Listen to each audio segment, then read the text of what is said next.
All right. Last week, as you remember, Bharat went out to see if he could persuade Rama to come back and take over the kingdom, and Rama absolutely refused. So then Bharat had that classic inspiration where he took Rama's sandals and put them on the top of his head and carried them back to Ayodhya, installed the sandals as the king, and then ruled in the name of Rama for the time that he was gone. Absolutely thrilling story. Many times, a lot of these epics, even in the context of Ananda, of course, which is very American, but just that picture of refusing to take the honor yourself, but installing the sandals on the altar, on the throne. You'll find many times in your life that you'll solve a problem by doing that. You'll take responsibility, but you won't take the glory.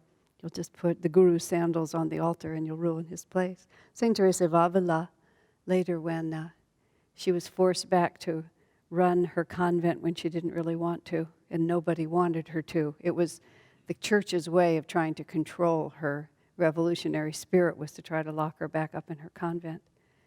And so when it was big controversial because they were a very lax convent, and she was known as a reformer, and she was back there. So when they all came in, instead of sitting in the Mother Superior's chair, she'd put the Virgin Mary statue there.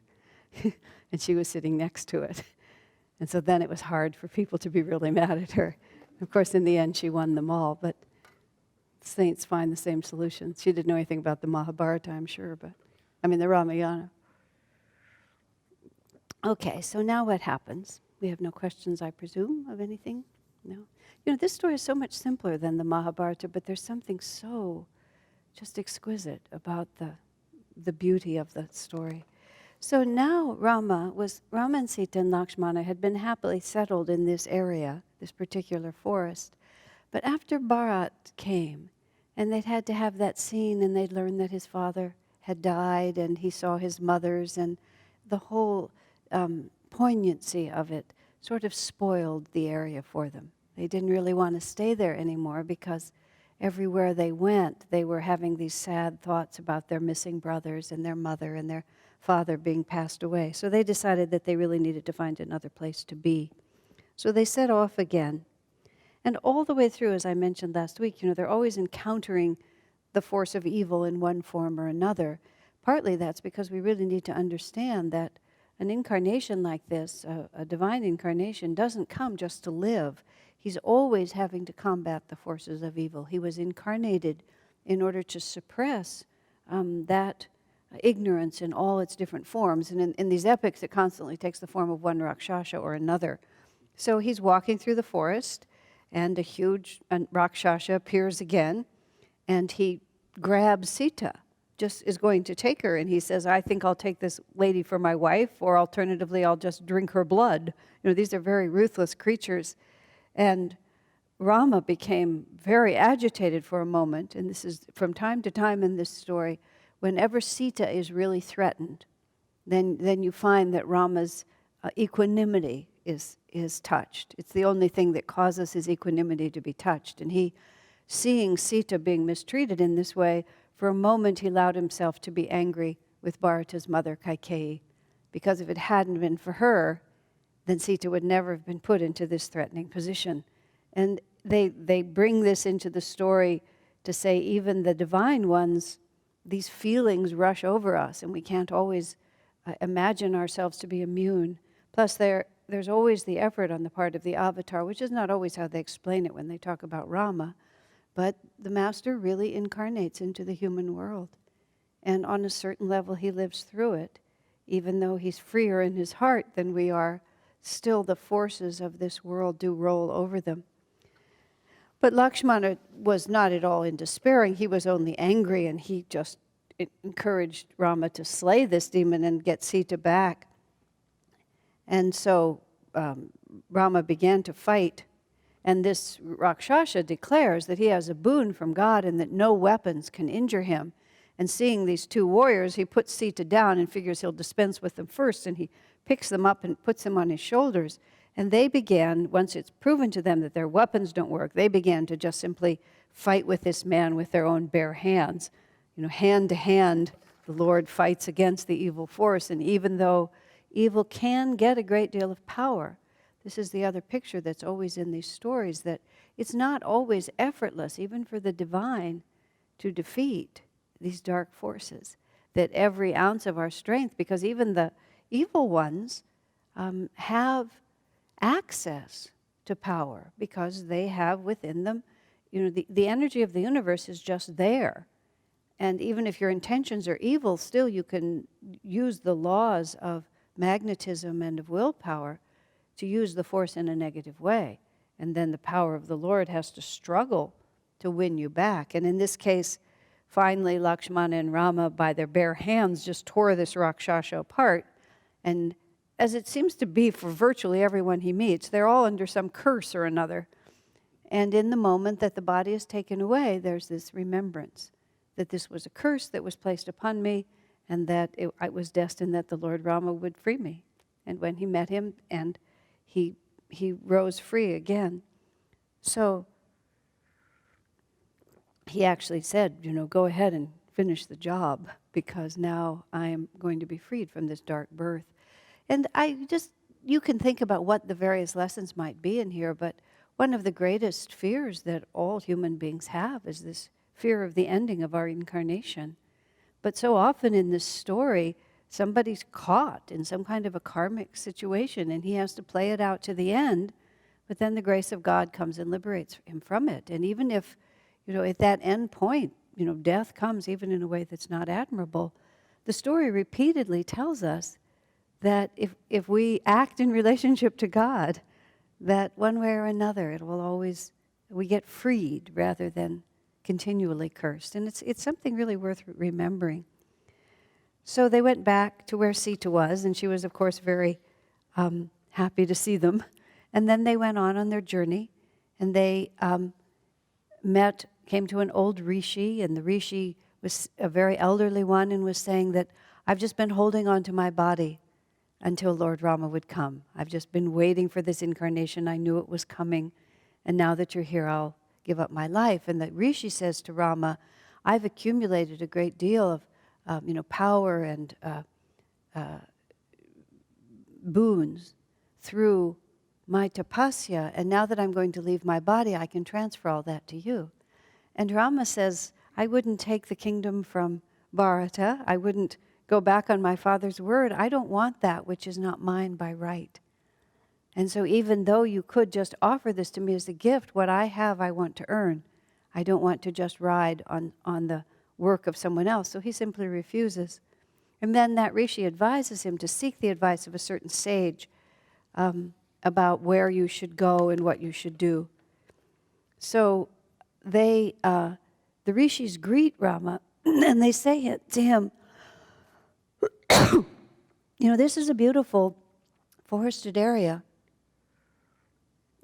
but we're troubled here by the Rakshasas. And if you would come and live with us, then you can free us from, these evil ones who are around. And then the rishis say, it's interesting, they just make this comment. Your ordinary household or citizens work and pay taxes, and those taxes increase the wealth of the king.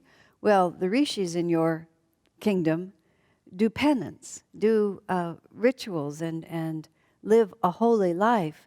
And the benefit of our work also accrues to the king. It gives strength to his kingdom. It gives divine goodness. So in the same way that you have to protect all your citizens, you also have to protect us. So Rama accepts that this is a responsibility. First he protests. He says, I'm not the king anymore. I've renounced the throne. That's not really my responsibility. But they say, but this is your karma of a kshatriya. Whenever people are suffering or need your help, a kshatriya is obligated to help them. So we're also hearing about the duties of strong people to protect the weaker. So Rama agrees that he will stay in that area and he will also fight against the Rakshasas. Now Sita becomes a little afraid about this, and so she goes into a conversation with her husband about the duties of a king and the duties of an honorable man. She said there are 3 kinds of sins, as she says, that mislead men. One is the inclination toward falsehood, to tell lies for your own advantage. The second is lust. And the third is violence. These are the things that men get involved in the male of the species, she means, rather than humankind. She knows that Rama is the soul of truth, and that he's conquered any sensual desire, so he's not victim to lust, but she's a little afraid that his penchant for fighting is still going to trap him. And Sita assures her husband that she's not challenging him in any way, but she wants him to explain it to her.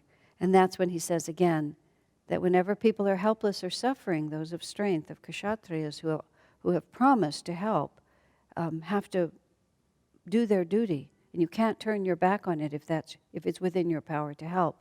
It's the duty of the kshatriya to do that, not of the Brahmin. The Brahmin is at another level, but the kshatriya has to do it. And it's also talked about because they say this is sort of a hint of what's going to come, because the problem of the Rakshasas is really why Rama was born.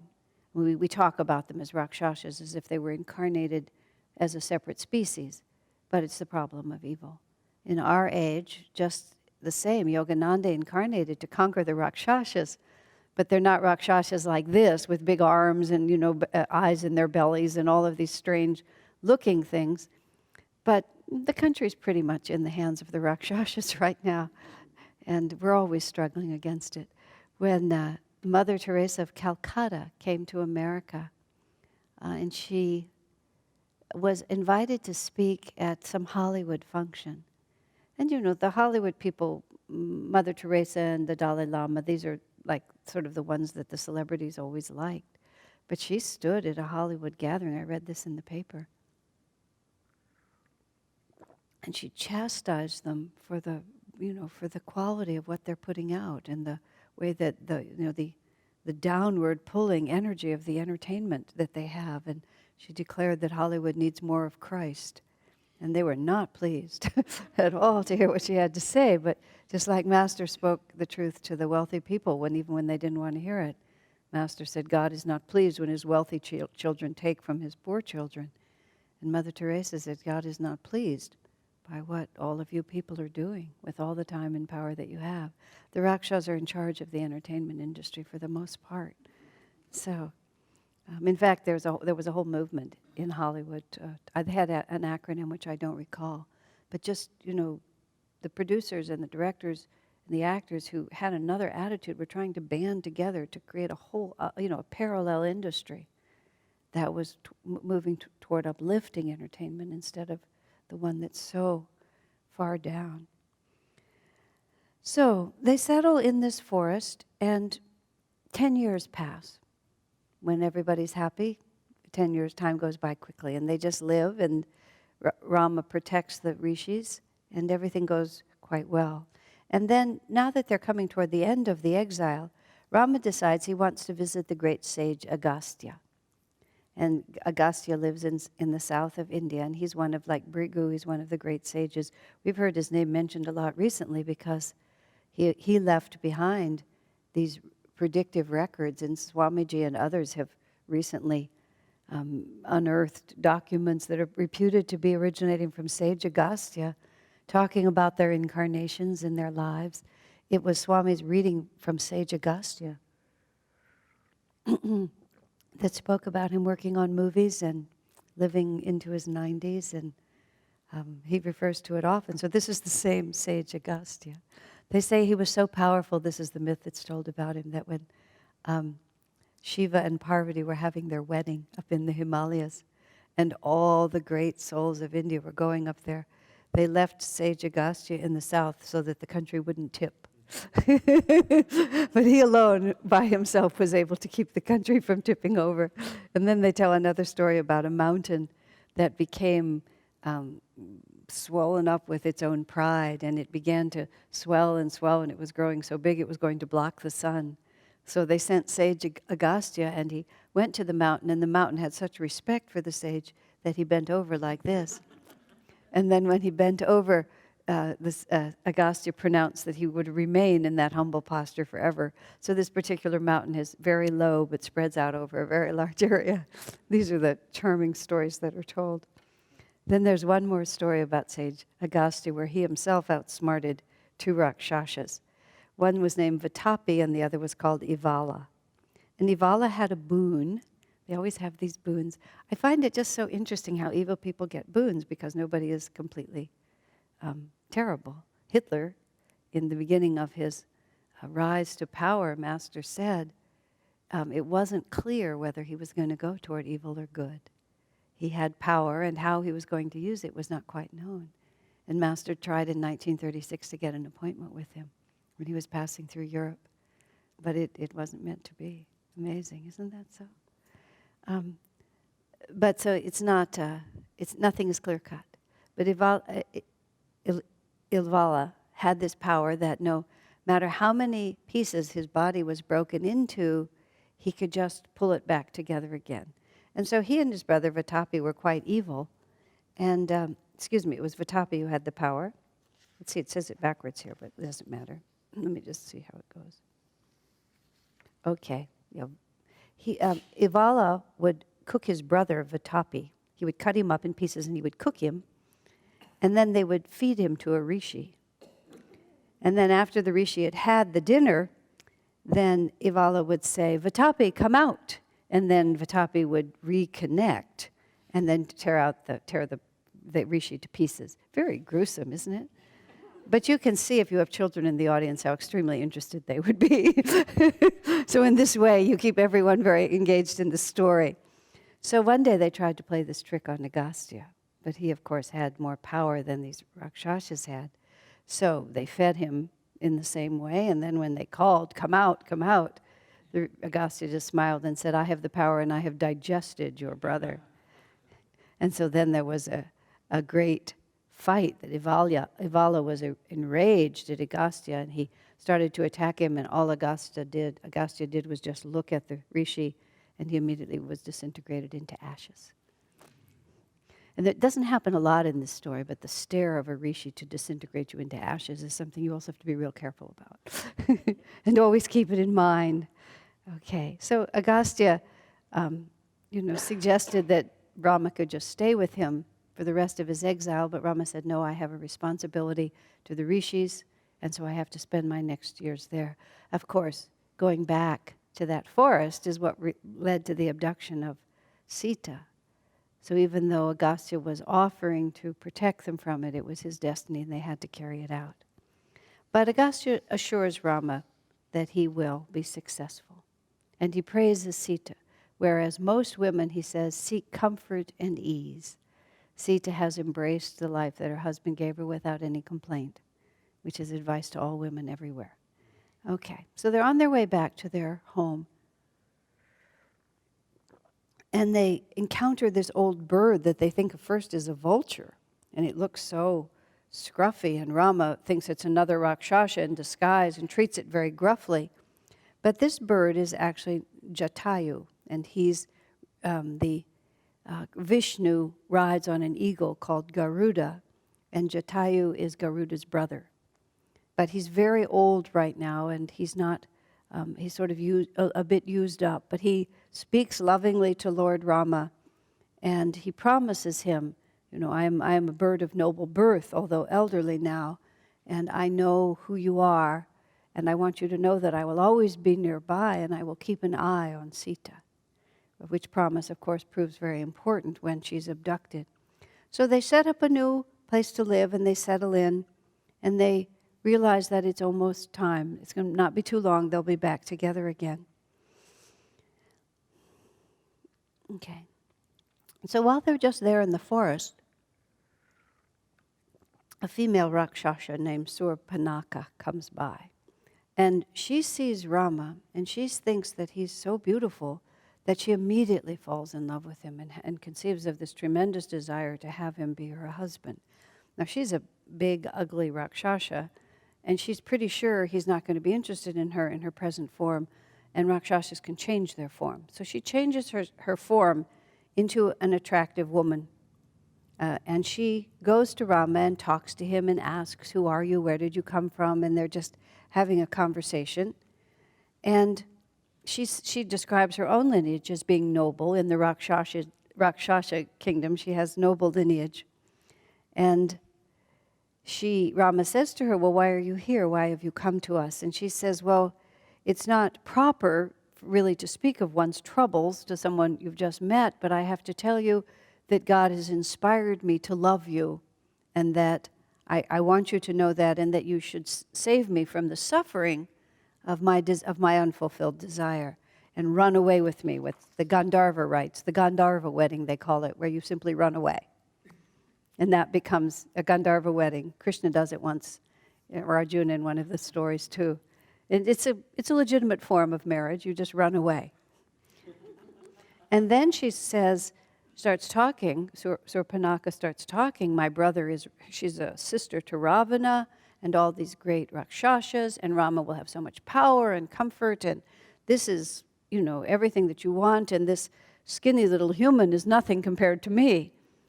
Now, Rama thinks that the joke has gone far enough, and he laughs at her, and he starts teasing and pretending, because Surpanaka says that this woman here is not really what you think she is, speaking of Sita, but she's actually a Rakshasa in disguise. We project upon others our own reality. And Rama sort of jokes a little, as if with Sita, oh yes, now you've found her out. This is what's really happening. But then when Rama comes and stands with Sita, Surpanaka gets very jealous and very angry. One of the examples is here of how lust blinds your thinking. Because she conceived of this desire for this man, she doesn't have any sense about what's going on here at all. She can't read the situation properly. She can't respond properly because all her judgment is destroyed by her desire. So she begins to become threatening, and Rama and Lakshmana just will have nothing to do with her now, and they attack her. She becomes a Rakshasa, and they fight with her as a Rakshasa, but instead of killing her, she's a woman, they mutilate her. They cut off her nose and then just send her off because she's evil. Now, Surpanaka does have powerful relatives, brothers, who are in charge of that forest. And she goes to her brother and says, this measly man has invaded our turf, and look what he's done to me. And she weeps and wails and demands that she get vengeance. So her brother, whose name is Kara, sends an army out there to fight with Sita. And Sita explains, how she really saw, Surpanaka explains that she really was completely unprovoked attack, that she was just there and nothing, she didn't do anything to deserve it. She doesn't talk about how she threatened his wife or anything like that. So he sends an army out to fight with Rama. And so Rama puts Sita safely away in a cave, and he does battle. And he kills the general and that whole army. And then Surpanaka goes back to her brother and says, all of them have been killed, and the Rakshasa can't believe it. So he sends another powerful army, and Rama kills all of them too. And finally he goes himself, and in the end he too is defeated. So he says, you have plagued, when this final Rakshasa comes, he says, you've been a plague to mankind, and now I'm just going to take you. And Kara can't believe that this mere man is going to kill him, but he does. And the sign here is that God himself has limitless power to subdue evil, no matter how many waves of generals and armies are sent against the Lord. If we just stand in that divine light, sooner or later all of those forces are defeated.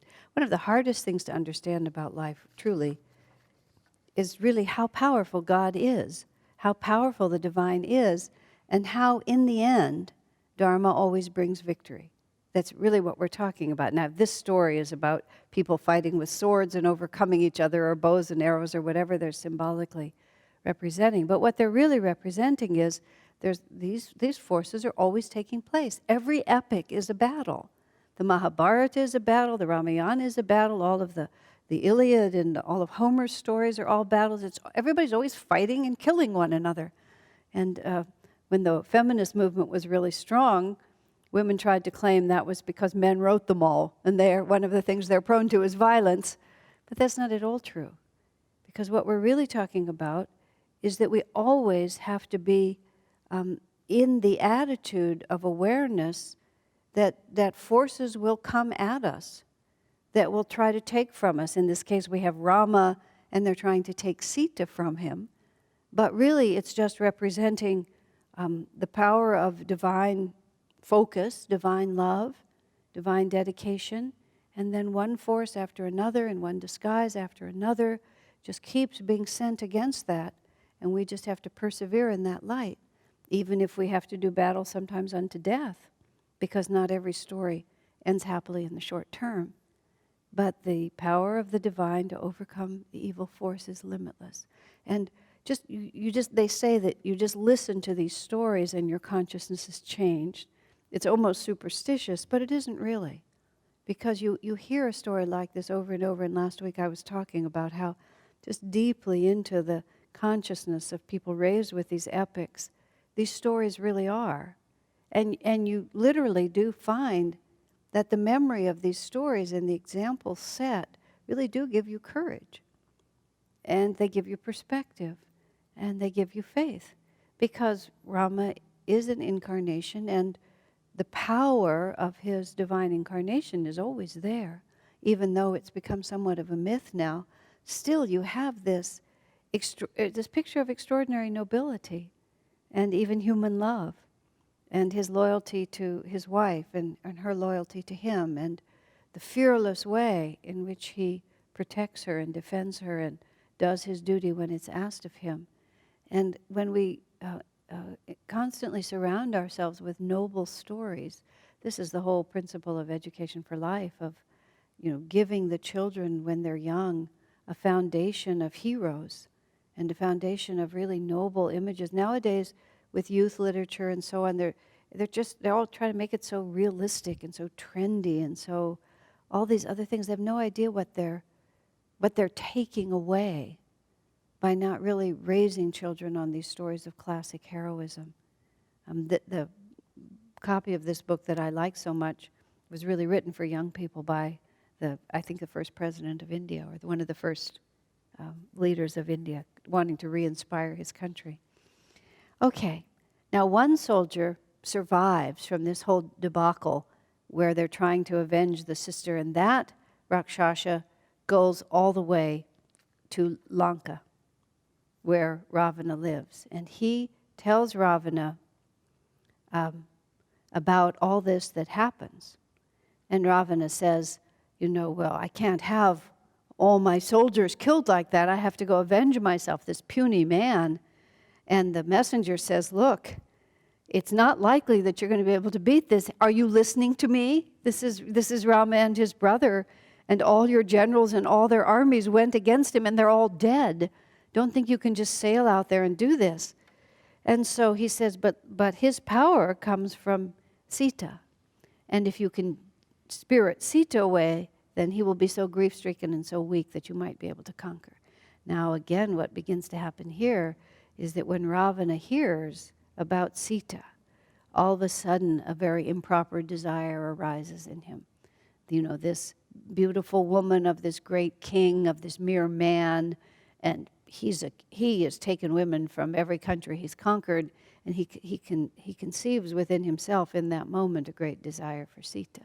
Now what also happens here is that desire blinds him to every other reality, and eventually Ravana just walks into his own destruction. He's powerful, he's rich, he has everything that he wants in the world. He doesn't need to do this. But the messenger describes to him this beautiful woman who's the wife of another man, and all of a sudden he has no peace. He wants to have that woman for his own. And thus, in our lives, these strange desires come in, especially improper desires, and sometimes lead us down a path that we never had to go down if we hadn't become so confused. I mean, I won't speak for all of us, but we may remember times when things like that happened to us, where we just got a little confused. So, Ravana does remember. So Ravana then goes to that forest, and he has a Rakshasa there named Maricha. Now Maricha is the same Rakshasa that back when Vasishtha came to get Rama and Lakshman and took them to the forest when they were just 16 years old and wanted them to fight against the Rakshasas who was spoiling his yagya, his ceremony. Maricha was one of those Rakshasas, and he didn't kill him, he just tossed him very far away. So Maricha has had experience of Rama. So Ravana comes and tells Maricha that he wants his help in stealing Sita away. And Maricha says, I know this man. And he reminds them that, you don't have a boon against the reason against being killed by man. See, Ravana has this boon that he can't be killed by the gods, he can't be killed by any other Rakshasas, but he left out man because man didn't seem powerful enough. So Maricha says, I know this man, you do not want to do this. So Ravana is a little bit thoughtful about it, and he goes back to Lanka and decides maybe this isn't such a good idea. But then when he gets back to Lanka, how do you say her name again? Surpanka shows up. She's the woman Rakshasi who's been mutilated, and she's a sister. And she comes into his court, and she's all mutilated, and she's a woman scorned, and she's angry. Here's another example that we have of a classic situation, woman scorned. And interesting, when she tells Ravana the story, she leaves out the part about her desire for Rama and Rama scorning her. She just says that she saw Sita, because she knows her brother. And Sita's such a beautiful woman. She shouldn't be with that weak man over there. I went to steal Sita to bring her to you. That was what I really went to do. Now, isn't it amazing how we just spin the story so it'll work for us? Because she's enraged, a woman scorned. Hell hath no fury like a woman scorned.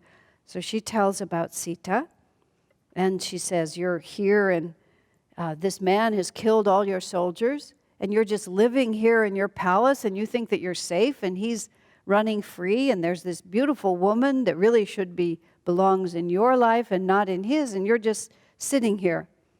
So once again, Ravana's overcome, and he feels that Maricha has misled him. So he goes back to Maricha, and he comes again. And Maricha's not at all happy to see him, and now Ravana has a plan. And Ravana tells Maricha what the plan is. He said, you can change your form. I want you to change yourself into a magic deer. Make yourself so beautiful and so magical that Sita, like any woman, will be entranced by you and will demand of her husband that she have possession of you. And you will have a magic attracting force. Maricha says, this is crazy. Who has told you that you should do this? What kind of madness has descended upon you? This is folly. You're going to get all of us killed, including yourself. And Ravana says, sometimes a king asks for advice. This is not a time when I am asking for advice. And Maricha just has to say, then I will do this for you, but none of us will live to see the end of this. So Maricha says, I'm going to die anyway, because if I disobey you, Ravana has promised to kill him. He said, but I'd rather die at the hands of an enemy than at the hands of my own king. So he just agrees. So Maricha changes himself into this deer that is gold on one side and silver on the other and sparkles with jewels and is just so utterly attractive. And he begins to frolic around the ashram.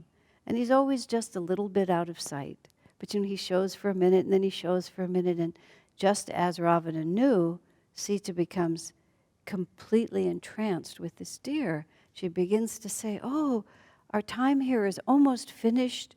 Surely we could take that deer back and he could be a pet for us in the palace, and he doesn't belong out in a forest like that. He should be somewhere else, and if we can't capture him alive, then we can at least take that beautiful skin, and it will be a seat for you, my lord, and it's just exactly what we should have. Lakshman was very suspicious, and he kept saying, this is a Rakshasa. There's something too perfect about this. This can't be true. But Sita was annoyed with Lakshman for coming between her and her desire to get her husband to do this.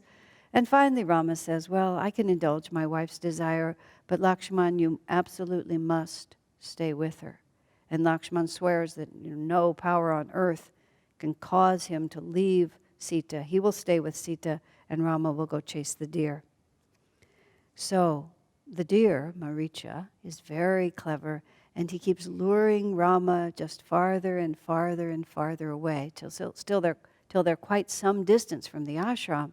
And finally, the deer shows himself enough, and Rama realizes he can't capture it, and he shoots an arrow, and it takes the life of the deer. But just before the deer dies, he reveals himself to be a Rakshasa, and in a perfect imitation of Rama's voice, cries out very loudly, "Oh, Sita!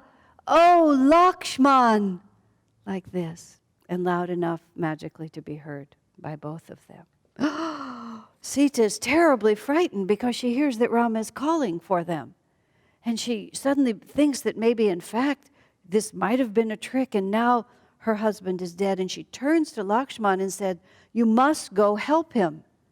And Lakshman is firm. He says, "Rama has defeated armies of Rakshasas. There's no power on earth that can touch him. My duty is here with you." Sita becomes frantic. "But he called to us. He wouldn't have called to us if he didn't need us." And then she becomes angry. "You act as if you've been our friend all this time, but now when your brother really needs you, you stay with me." And then she gets worse. "Perhaps you were just hoping something would happen to him so that you could have me as your wife." No. Desire, fear, mistake, confusion. And Lakshman is so just overwhelmed by Sita's accusation that he feels he has no choice, because she starts saying, "If you don't go to rescue Rama, I'm going to just kill myself right here. I'm going to take poison." Hysterical female threats. "I'll step into fire. I'll hang myself. I'll drown myself." She's frantic to move Lakshman to go rescue Rama. She's lost. Fear has caused her to lose all sense of proportion. So finally, very reluctantly, he goes out to help Rama. And as soon as Sita is alone, Ravana, who's been lurking nearby and watching all of this, now he disguises himself as a mendicant, as an ascetic, as a Brahmin, and he goes into the ashram. And Sita, of course, she lives among rishis, and so she knows the etiquette. She begins to host him. And then they sit and begin to talk. But Ravana, the so-called ascetic, who is really Ravana in disguise, begins to speak in praise of her. And he begins to speak so warmly and so personally to her that Sita becomes alarmed, because none of this behavior is not behavior proper to a rishi. And by now, Ravana is just inflamed with his desire for her. And she says to him, "This is not a proper action on your part." And to be reprimanded by her just enrages him. And he drops all pretense, and his natural Rakshasa form comes out, and he grabs her, and he has this chariot, this flying chariot. And he takes her into the chariot, and he lifts her off the ground, and they're going away. Now Sita begins to cry out, "Rescue me." And she cries to the trees and to the plants and just wailing. And Ravana is just taking her like this. And Jatayu, the old bird that is the brother of Garuda's vehicle, the brother of Vishnu's vehicle, Garuda, he hears this. And he can fly into the air. So this old eagle does battle with Ravana. And he has talons and he has a beak, and the chariot of Ravana in the sky has flying mules, they say, that carries it, and he kills each of those animals, and the chariot comes to the ground, and the chariot gets smashed, and this bird just fights furiously. Just this power comes out of him to try to rescue Sita from this evil man. But finally, Ravana cuts off his wings, and when his wings are cut off, he's completely helpless and just battered and broken. The bird is left on the ground, and Ravana just is capable of flying, and he just picks Sita up and flies away with her. And then as they go through the sky, the flowers from Sita's hair and some of her jewels fall onto the ground, and she starts telling Ravana, "You call yourself a noble king, but this is such a dishonorable deed. You have no idea what you have in your hand. You're carrying your own doom away with you. And my husband will will find you wherever you are, and he will rescue me, and he will avenge me. And as Sita was going over a valley, she saw creatures down below, and so she took her scarf and wrapped up some of her jewels and dropped it down from the sky in the hope that it would help Rama find her. Okay.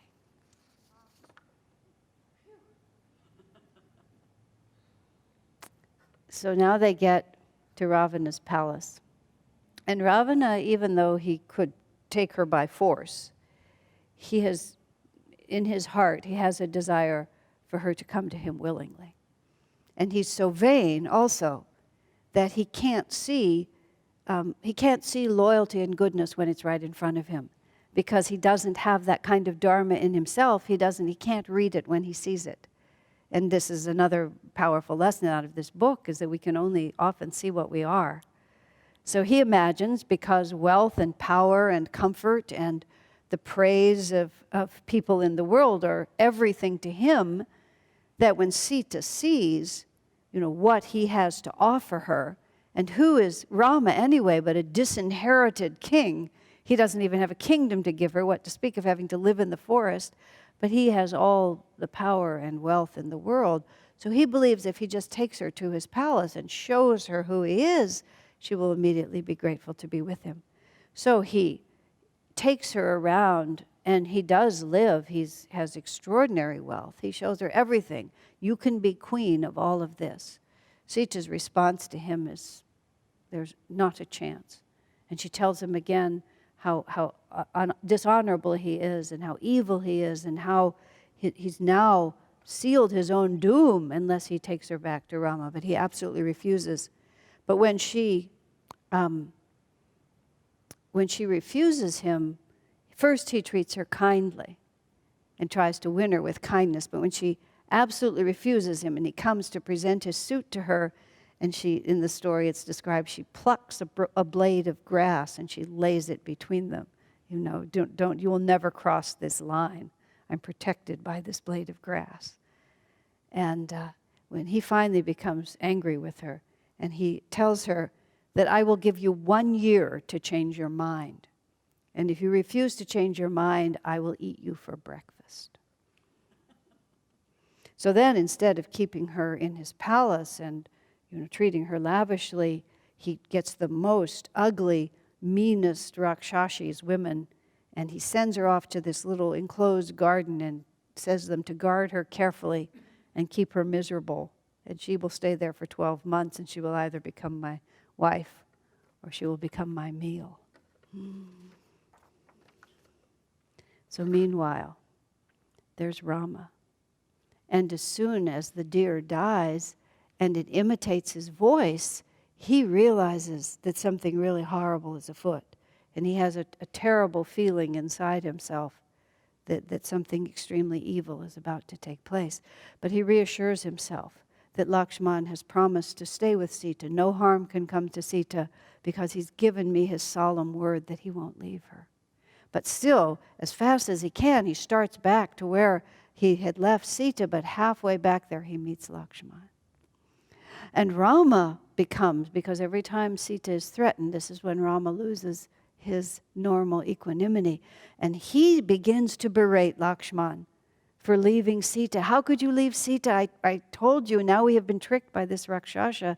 And Lakshman is already beside himself. First Sita is berating him, now Rama is berating him.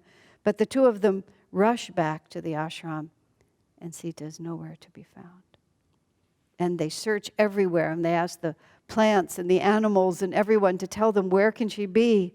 And Rama's almost unhinged with his fear and his grief, and Lakshman has to help him, remain calm and think sensibly. And finally, they're going through the forest, and they see some flowers that have fallen to the ground, and Rama recognizes them as belonging to Sita. And then they find evidence of this great battle, the broken pieces of the chariot and the dead animals and everything. And Rama just feels that Sita has probably already been killed by this terrible Rakshasa. And then they see this nearly dead eagle there, this bird, Jatayu, is there. And he's almost passed away.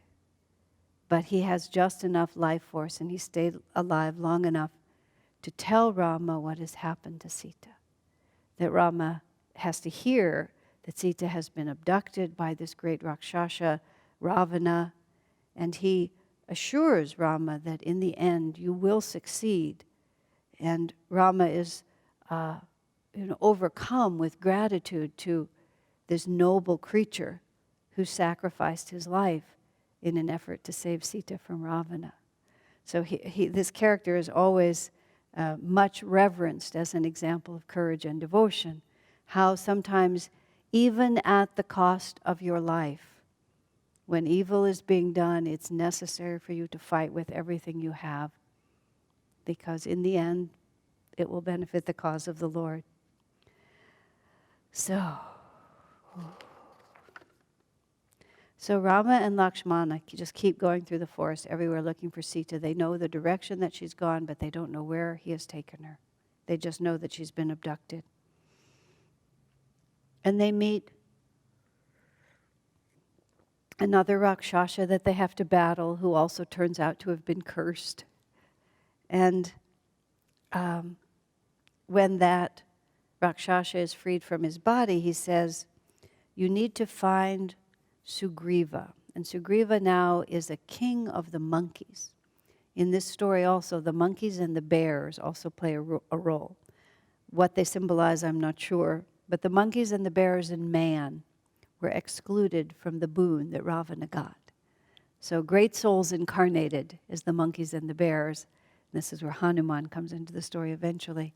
And they become Rama's allies. So this great being says, you have to go find the monkey king Sugriva. And he was driven from his kingdom by his brother Vali. And the rishi, the ascended being now released from the Rakshasa body, says, when you make his friendship and he comes to help you, then your success with Sita is assured. So they continue heading in the direction they've been sent, and then on the way they have one more really beautiful encounter, which is there is this devotee of Rama known as Sabari. And Sabari had served a great rishi, and when that rishi left his body, she felt that her life was done and she wanted to go with him. And she was told, no, you have to stay in the ashram because one day Lord Rama will come by. And after you host Lord Rama, after you serve him in this ashram, then you also may follow me into the higher regions. So the story of Sabari is that she was told that one day Lord Rama would come, but she was not told when. So every morning when she wakes up, she has the thought in her mind that this might be the day that Rama comes. So every day she prepares the whole ashram for the Lord's coming. She prepares the refreshments for him, she prepares the seat for him, and then she sweeps the forest path so that not a leaf or a twig or a tuft of grass will mar his entrance. And for ages, who knows how long, every day Sabari gets up waiting for this is the day that Lord Rama comes. And so she's the perfect example of pious expectation, of devoted service. And so then Rama and Lakshmana are now in quest of Sita, and they pass by this ashram, and then that is the day for her that Rama comes. She serves him as promised, and as soon as that's done, then her duty there is finished and she's allowed to ascend. Always the soul needs to be in readiness for the Lord. Okay, I think we'll take a little break now, and then we'll go on from there. So Rama finally comes to the place where he's been sent to find Sugriva, who's the monkey king. But what's going on with Sugriva here is that Sugriva and Vali are two monkeys, and they're brothers. And they've had a falling out. And Vali is now in possession of the kingdom, and Sugriva is hiding from his brother. His brother has pursued him all over the world, which we'll find out in a little bit about.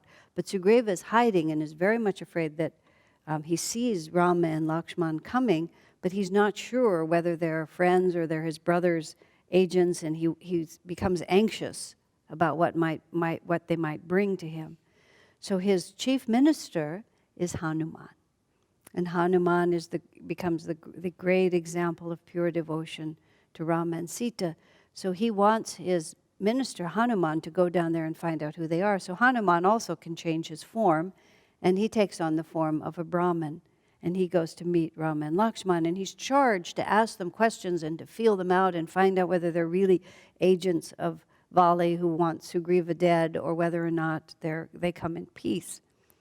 But as soon as Hanuman stands in front of Rama, his intuitive perception that he's in front of pure goodness, in fact, that he's in front of the incarnation of the Lord, overcomes all fears, and he immediately knows that this is a friend, and he drops his disguise completely, presents himself as he really is, and tells him that he's the minister for this monkey king Sugriva, who's hiding from his brother Vali, and he tells the whole story about it.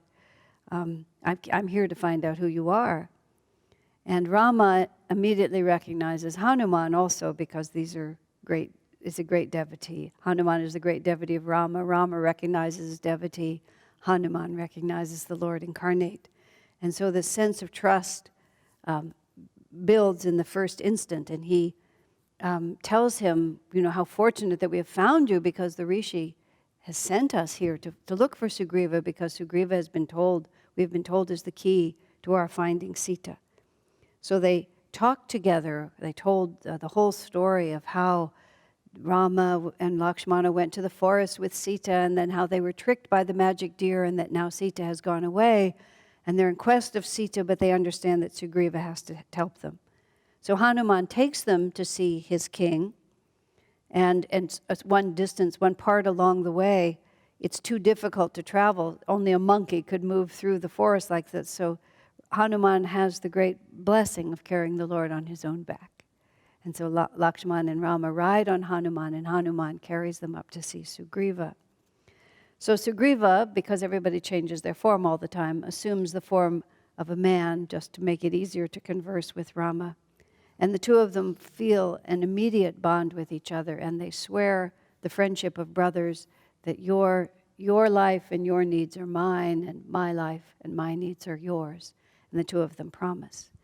So Sugriva begins to tell the story about himself and his brother Vali. Vali was the older brother, and therefore by right was supposed to come into the rights of the kingdom. And he was ruling the kingdom as the king, but one night a Rakshasa came to the door and challenged Vali to this battle. And a Kshatriya is bound by his code of honor that if you're challenged by an appropriate opponent who is of your class and of your capability, it's dishonorable to say no.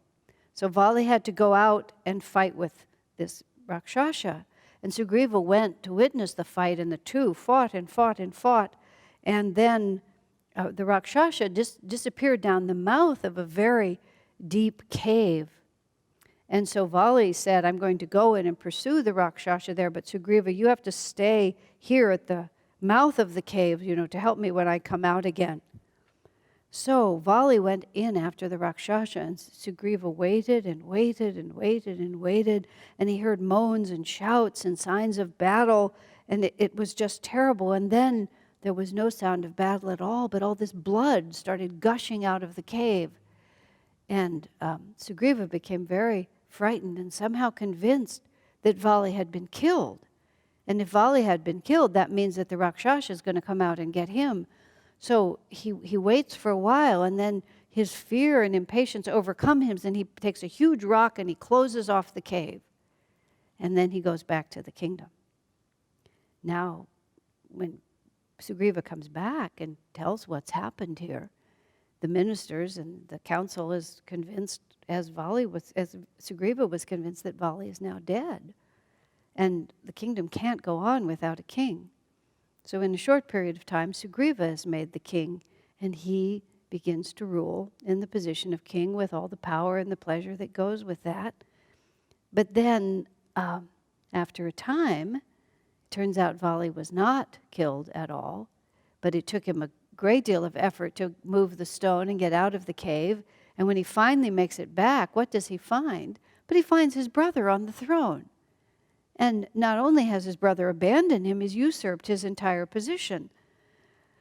Now Sugriva falls at his brother's feet and said, I thought you were dead. I wouldn't have run away if I had known that you were alive. But Vali now allows anger to overcome him. So even though the two brothers have been devoted to each other, he forgets all of their years of devotion and is so enraged with Sugriva for abandoning him and then for usurping his position that he chases him out of the palace, and then he pursues him all around the world until finally Sugriva hears of this one forest where there's a curse against Vali, and that if Vali steps into that forest, he will die. So Sugriva goes and hides there. And that's where Rama found him. Now, the teaching here is that both Sugriva and Vali were not bad people, but Sugriva became impatient and afraid, and Vali then became angry. Fear and anger, these are the killing forces of all reason. And so whereas two brothers could have lived in harmony, now they're mortal enemies. All because no one would listen. And they contrast this. Sugriva was also, when the kingdom was actually offered to him, and he looked around and saw that all of this could be his, he did embrace it. And the contrast is drawn always between Sugriva and Bharat, who Bharat absolutely refused. He had no desire to take what was not his, and he would rather die than violate Dharma. He was even willing to die to persuade Rama to come back, and only when Rama insisted did he accept it. But Sugriva then appeals, as now, because he and Rama are brothers, that, the only way I can get back to my kingdom and to my wife and to my life is if you help me to kill Vali, because I don't have the strength to kill him myself. He's my older brother. And so Rama promises. Later on, the people who parse apart this epic ask whether that was really the right thing to do or not, and it gets a little worse by the end. But it was, Sugriva's help was essential, Hanuman's help was essential, and so God just has to carry through. Just like in the Mahabharata, where Krishna leads Arjuna to do certain things. These are all higher ages descending. Rama's age was at the end of Treta, moving into Dwapara, so it was more of a golden age, but still everything is descending. Things are getting slightly worse. So sometimes even the divine incarnation has to do things in order to make his incarnation a success. So Rama tells Sugriva the story of what he's been through and how Sita was abducted. And Sugriva says, but we, here in this forest, we saw a demon and carrying a beautiful lady away. And she was, when she fell and she saw, she threw down her packet of her scarf full of jewels. So they rush and they bring it to him. Are these the jewels of Sita? And so he, with great trepidation, he opens it and then he faints away from the implications of this, that in fact she is in the hands of this evil Rakshasa. It's absolutely confirmed. And then there's the story that Rama shows the jewels first because he can't look at them first. Lakshman looks at them. And he says, well, I recognize her anklets, but I don't know, and if the rest of it belongs to her, because Lakshman was so pure-minded and so respectful that he never looked at Sita beyond her ankles the whole time that they were in the forest. At least that's what how the story is told. So Rama has to identify the rest of it. So now, Sugriva becomes a little concerned that now that Rama knows where Sita has been taken, or that Sita has been taken by Ravana, they still don't know where she is, but they know who has her, that Rama's going to become more interested in rescuing his wife than in restoring Sugriva to the throne. But Rama says, I've given you my word, and I absolutely will keep it. So Sugriva sort of warns Rama how powerful Vali is, that are you sure you can fight him? And so Rama gives several demonstrations of strength. He hurls a huge Rakshasa some many, many miles away, but still Sugriva's not sure that's enough to defeat his brother, and Rama does an extraordinary feat with one arrow and bends 7 trees over, And then Sugriva becomes convinced that maybe he can do it. So they make a plan, and this will be the plan, that Sugriva is going to boldly go back to the kingdom, and he's going to knock on the door of the palace, and he's going to demand that Vali come out to fight with him. And then while they're fighting together, Rama is going to take his arrow, and he's going to kill Vali. And then that way they will succeed. This is not such an honorable plan, but anyway, this is their plan. So Sugriva goes and he challenges Vali. Vali is amazed to see him so boldly there, but he says, sure, I've been tracing you everywhere trying to kill you. I'm happy to kill you right here. And they start fighting, and they're even for a while, but then Vali way gets the upper hand, and Rama never fulfills his part of the bargain. But what happens is when the two of them start fighting together, they look so much alike that Rama can't tell which one is Vali and which one is Sugriva, and he's afraid to shoot his arrow for fear he's going to kill the wrong one of the brothers. So finally, Vali has to run away. Sugriva has to run away back to the forest where he's safe, and then he says to Rama, why didn't you help me? Rama explains what the problem is. So they say, okay, this time I'll go back and fight him again, but this time Rama puts around his neck a flower garland so he can tell which is which. So they go back to the palace, and Sugriva's again at the door, and Vali's wife, whose name is Tara, says, look, you just defeated him completely, and he's here knocking at the door again. Obviously, there's something going on here. And she pleads with her husband, don't be so foolish as to go out and accept his challenge again. I've heard, Tara says, that two princes are nearby, and maybe he's allied himself with them. But Vali is very angry at being given advice, especially by his wife. This is Vali's Achilles' heel, is that when people tell him true things, he just becomes mad about it. So he's true to his own character, and we have again another example. His wife gives him good advice, his brother tells him the truth, but he's determined. So he says, I've never turned down a challenge, I'm not a coward. Vali was actually a very brave and noble person, and he was loved by his wife, who was a good wife, but he was subject to anger. And so we see acted out in the epic, what we see acted out in people's life. A good person, noble even, strong, righteous, but becomes angry and then loses touch with what's right. So they fight again, and they fight long and hard, the two of them. And finally, Ram gets his shot, and he shoots Vali from behind a tree in the back. And Vali just is so shocked because this never happens. And he sees that Rama comes out, and he said, how could you have done this to me? But Vali had a boon from Lord Indra, which was a necklace that made him invincible. And Rama said, it's the only way that you could be killed, so you had to die. Now, there's a tremendous fear all through the kingdom because their king has been killed. And Tara realizes that she has to set the example, and she goes to where her husband is, and she has her son, Angada is her son, and Sugriva all of a sudden is filled with remorse because these are his own people, and now he's killed his brother, and there was no joy in it for him at all because revenge is not really sweet. It's really terrible. So Vali, just before he dies, he looks at his brother and he says, we could have been friends. We could have shared this kingdom together. We could have had a long and harmonious life, but it was not meant to be. And then Vali says, I'm more to blame than you are because you told me the truth. You repented of your grief, but I wouldn't listen to you. So this is really the appropriate ending for me. And then Sugriva says, I had a desire for your place. My underneath,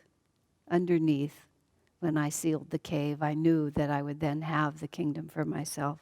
And sometimes the story asks the question, sometimes we know what we're doing and sometimes we only realize after what we were doing. So lust and greed and anger cause all difficulties, and Sugriva and Vali are always quoted as the perfect example. And there's a prayer, desire lured me into sin, anger Desire lured me into sin. Anger lured me into sin. May I be spared. These twin sensations. So Vali is, the funeral rites are carried out. Sugriva is crowned as a king. And now everything is in place. But by this point, it's the rainy season. And when the rainy season comes, everything has to stop because you simply can't make it through the rainy season. But Sugriva is perfectly delighted because now he just goes inside his palace.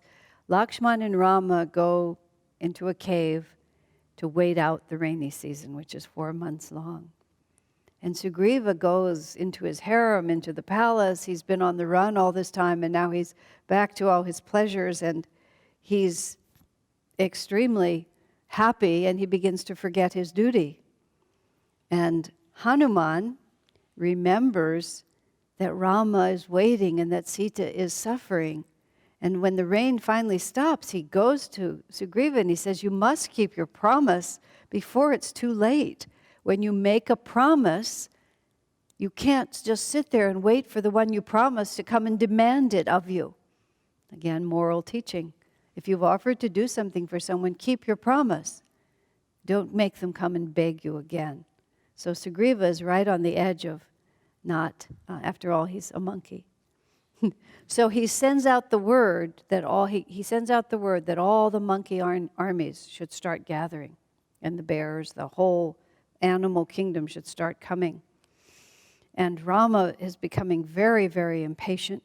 And first he wants to threaten Sugriva. I put you on this throne and I can take you off of it as well if you don't help me.